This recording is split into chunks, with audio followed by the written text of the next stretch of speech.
Nouveau départ, nouvelle stratégie, nouveau portefeuille, objectif dans 10 ans, 230 000 euros. Je vous explique tout cela et je vous présente mon portefeuille en deuxième partie de vidéo, le portefeuille que vous pouvez déjà voir ici, un vrai portefeuille. Allez, c'est parti. Mon objectif en bourse est de construire un capital et d'avoir aussi quelques revenus passifs qui vont me permettre de compléter ma retraite.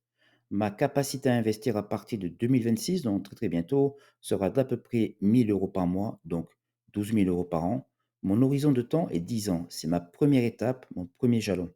J'espère atteindre un capital de 230 000 euros et une partie de revenus passifs complémentaires entre 300 à 400 euros par mois environ. Mon patrimoine actuel est composé d'une maison. Je suis propriétaire. Elle a une valeur estimée de 350 000 à 400 000 euros. Je n'ai pas de poche de liquidité disponible. Je pars de zéro. Je n'ai pas d'investissement en cours, mais je n'ai pas de crédit ou de dette en cours non plus. Je veux construire un portefeuille qui sera composé d'une poche de croissance, donc pour maximiser la plus-value du capital. Et là, on va aller chercher le top mondial qui offre le potentiel de gain important sur long terme pour faire croître le capital de manière agressive. Et cette poche de croissance, on va aller la chercher aux États-Unis à hauteur de 40%. Ensuite, il sera composé d'une poche de dividendes. Et là, encore une fois, on va aller aux États-Unis pour chercher des dividendes king ou des dividendes aristocrates. Les concepts de dividendes aristocrates ou dividendes king sont profondément ancrés dans la culture d'investissement aux États-Unis. Ce sont des piliers pour la retraite par capitalisation ou retraite individuelle. Ils ont un système différent que celui qu'on a en France ou en Europe. Un dividend king, c'est quoi? C'est une société qui a augmenté leurs dividendes chaque année pendant au moins 50 années consécutives. Elle démontre une stabilité et une endurance financière remarquables, sont souvent des leaders dans le secteur. Et dividendes aristocrates, c'est la même chose, mais pour une période de 25 ans. Je suis français installé en Belgique, alors pourquoi ne pas investir en Europe? Pourquoi ne pas investir en France? Eh bien, l'Europe, comme la France, présente une croissance économique qui est faible. En plus d'avoir des réglementations fiscales, fragmentées, chaque pays est différent, d'avoir des pressions fiscales et réglementaires sur les entreprises qui les empêchent d'avoir des meilleurs résultats, et aussi, beaucoup d'instabilité, socio-politique, récurrente, situation économique difficile, des dettes abyssales. Tout ça fait qu'il n'y a pas un climat qui m'inspire la confiance pour l'instant. On ne trouve pas non plus des méga capitalisations de croissance. On va rester sur les secteurs, on va dire traditionnels, du bancaire, de l'énergie, des secteurs, industriels, voilà, pour le peu qui reste en Europe. Il n'empêche qu'il y a de très, très belles sociétés en France ou en Europe, attention, hein, des leaders dans le secteur, des locomotives, vous avez L'Oréal, Schneider Electric, Air Liquide, belle boîte industrielle, Total Energy, voilà, quoi qu'on en dise, c'est une majeure du pétrole, hein, la quatrième ou cinquième mondiale, je crois. Vous avez ASML pour des machines, pour les semi-conducteurs, voilà. Mais pour moi, actuellement, cela manque de visibilité et de stabilité, peut-être on verra peut-être dans le futur. Pour la poche de croissance qui représente 40% du portefeuille, j'ai commencé avec 2 actions Microsoft et Amazon qui offrent un capital de croissance et évidemment sur la base des performances passées entre 12 à 15%. Voilà, c'est énorme et ils ont aussi un business, on va dire traditionnel, j'aime bien ça. Microsoft, ben voilà, vous connaissez, ils sont présents dans vos PC, systèmes d'exploitation, SQL Server, le gaming et cetera. Ils sont présents dans pratiquement toutes les entreprises et à la maison. Amazon, même chose, e-commerce, et cetera. Mais ils sont surtout aussi présents dans le cloud.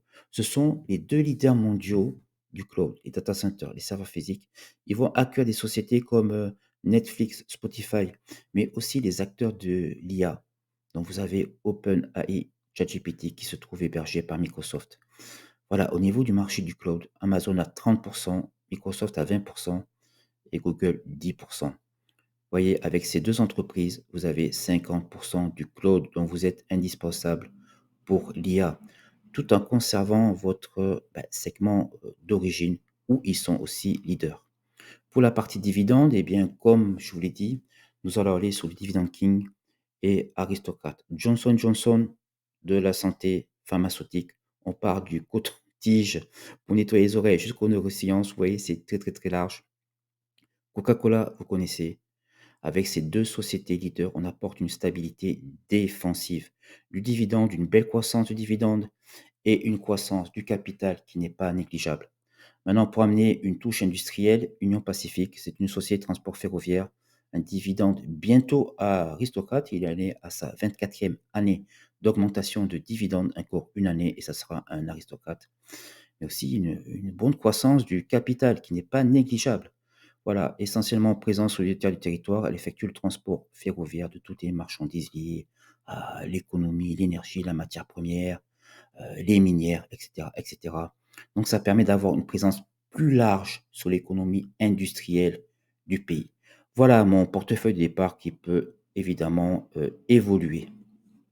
Si je prends les rendements passés du portefeuille que je vous ai présenté, tout en restant dans une simulation brute, sans impôt, sans frais, sans tenir compte évidemment de l'inflation, donc on est sur du brut, en se projetant sur 10 ans, je peux arriver à un capital de 230 000 euros et une poche de dividendes qui va me fournir un dividende annuel d'à peu près 4 000 euros. Voici mon objectif pour le premier jalon, la première étape dans 10 ans. Évidemment, ce n'est pas le portefeuille parfait. C'est le portefeuille qui correspond à mes objectifs, à ma situation actuelle et aussi à mes convictions au niveau des forces du portefeuille. Voilà, c'est la qualité des actifs. Donc, on est allé chercher des leaders dans leur secteur, des modes donc très difficiles à concurrencer actuellement. Voilà, pour résumer. Par contre, le risque majeur, bon, il y a le risque inhérent à toute action, à toute entreprise, mais le risque majeur de ce portefeuille, le point faible, c'est la concentration géographique uniquement aux USA. Voilà, c'est mon choix pour l'instant, mais rien ne dit que je peux me diversifier, revenir vers l'Europe ou la France quand cela sera un peu plus stable. J'ai donc ouvert un compte titre ordinaire, un CTO en Belgique. J'ai choisi comme courtier interactif broker. J'ai changé tout récemment cette semaine. Il est fiable, il est international, les frais sont très bas. C'est surtout ça le plus important. Ça va me permettre d'investir dans les leaders mondiaux et d'avoir aussi une liberté géographique. Si je change de pays demain, ben, je conserve tout mon portefeuille. Je l'embarque avec Interactive Broker. Les avantages fiscaux en Belgique, il n'y en a pas beaucoup. Au niveau dividende, si vos revenus de dividendes sont inférieurs à 900 euros par an, zéro taxe. Au-dessus, 30% du classique. Si vous faites des plus-values sur vos gains à la vente d'entreprise, donc vous achetez 100, vous vendez 150, vous faites une plus-value de 50 euros. Ben, si c'est inférieur à 10 000 euros par an, il n'y a pas de taxe. Bon, avant de faire 10 000 euros pour un petit investisseur, il faut se lever tôt, donc ça reste assez intéressant. Évidemment, ici, il n'y a pas de PEA, mais bon, vous avez la liberté totale d'investir où vous voulez. Mon portefeuille actuel, donc j'ai ouvert mes premières lignes jeudi et vendredi, donc voilà, c'était il y a 2 jours. Alors bon, les performances sont pas pertinentes, hein, c'est le début.